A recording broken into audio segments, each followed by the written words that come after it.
नमस्कार दोस्तों, मैं आपका दोस्त, आपका होस्ट, आपको कहानियों की दुनिया से रूबरू कराने वाला एक छोटा सा सिपाही दोस्तों मैं आज आपके समक्ष प्रस्तुत हूँ ऐसी कहानी लेकर जो आपको ये बताएगी कि कर्ज अदा करना कितना ज़रूरी है। अगर आप किसी से कर्ज लेते हो तो उसको अदा करना कितना ज़रूरी है। तो दोस्तों क्या होता है कि एक बार एक गाँव में एक बूढ़ी दादी रहती होती है। एक बूढ़ी दादी इस गाँव में रहती है। तो एक बार उसे किसी काम के लिए शहर जाना होता है। तो वो क्या करती है, अपने पड़ोसी को, जो उसके पड़ोस की लेडीज़ होती है, उसको समझा के जाती है कि मैं आज दिन भर के लिए मार्केट जा रही हूँ और तू जो है मेरे घर का ख्याल रखना, जब मैं आऊँ तब तक मेरे घर का ख्याल रखना। तो वो ऐसा कह के दादी चले जाती है और वो महिला जो है उस बूढ़ी दादी के घर जाती है। और जब घर जाती है तो उसके घर के कमरे में जब देखती है अनाज की बोरियाँ भरी होती है, अनाज की बहुत सी बोरियाँ पड़ी होती है। तो उस महिला के दिल में लालच आ जाता है। महिला कहती है यार वो बुढ़िया को क्या पता, अगर मैं इसमें एक आध बोरी निकाल लूँ तो उस महिला को क्या पता चलेगा, उस बूढ़ी दादी को क्या पता चलेगा। तो वो क्या करती है, अपनी जो है एक बोरी उठाती है और अपने घर को जाने लगती है। जैसी वो बाहर निकलती है, बाहर एक बछड़ा बंधा होता है दोस्तों, गाय का एक बछड़ा बंधा होता है और वो ज़ोर ज़ोर से हंसता है दोस्तों। बछड़ा जो है ज़ोर ज़ोर से हंसने लगता है। अब वो महिला कहती है यार ये बछड़ा हंस रहा है नहीं हंस रहा है।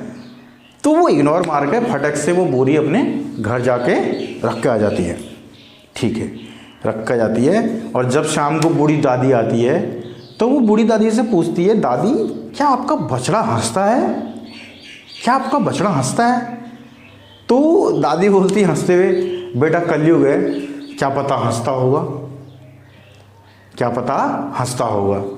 ये सुनने के बाद जो है महिला थोड़ा सा व्याकुल हो जाती है। उसके मतलब दिल में एक वो आ जाता है कि यार क्या पता वो हंस रहा हो। तो वो बछड़े के पास जाती है और बछड़े से पूछती है, क्या कल आप मुझे देखकर दोपहर में आपने जब मैं बोरी लेके जा रही थी आप मुझे देख के हंसे। तो बछड़ा मुस्कुराते बोला मैं हंसा। बोली तो क्यों हंसे मुझे देखकर। तो बछड़ा बोलता है कि पिछले जन्म मैंने इस बूढ़ी दादी से सिर्फ 200 रुपये लिए थे। पिछले जन्म इस बूढ़ी दादी से मैंने सिर्फ 200 रुपये का कर्जा लिया था। उसके बाद जब मैं मर के स्वर्ग पहुंचा, मर के जब भगवान के पास गया तो भगवान ने मुझे बोला कि तुझे मोक्ष नहीं मिल सकता क्योंकि तूने उस बूढ़ी दादी के 200 रुपये चुकाने हैं। तो उन्होंने मुझे बोला कि तुझे इस जन्म में बैल बनकर उस बूढ़ी दादी का कर्ज चुकाना होगा। तो 200 रुपये के चक्कर में मैं आज यहाँ पर बूढ़ी दादी का कर्ज निभा रहा हूँ।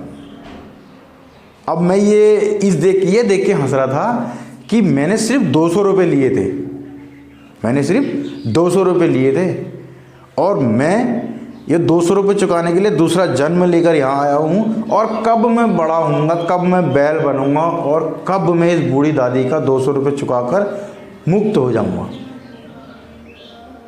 और तूने तो इसकी चोरी की है, इसका विश्वासघात किया है।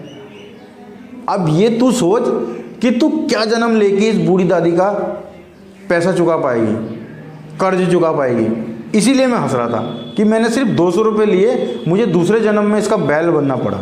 तूने तो इसके साथ धोखा किया है, इसका विश्वासघात किया है, इसका अनाज लूटा है। तेरे साथ क्या होगा, इसीलिए मैं हंस रहा था दोस्तों।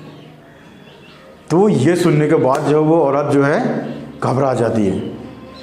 वो जैसी ही बूढ़ी दादी के पास जाती है, उसके पैर पड़ के और माफ़ी मांग लेती है कि बूढ़ी दादी मेरे से ऐसा हो गया, मैंने ऐसा कर दिया।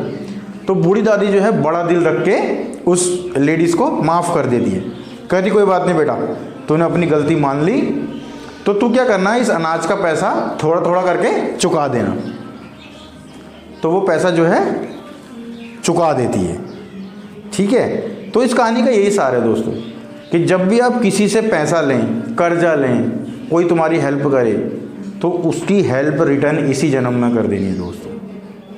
अगर आप इस जन्म में उसकी हेल्प रिटर्न नहीं करते हैं तो आपको जो है दोबारा अगले जन्म लेकर उसका जो है पैसा, हेल्प जो भी उसने की है वो आपको रिटर्न देना पड़ता है। अब ये पता नहीं कि आपको किस रूप में मिले।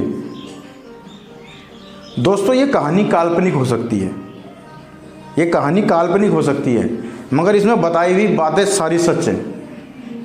कभी कोई आपके लिए हेल्प करता है, कोई आपका सहयोग करता है, तो आपकी जिम्मेदारी है ये सहयोग आपको रिटर्न देना उसको। दोस्तों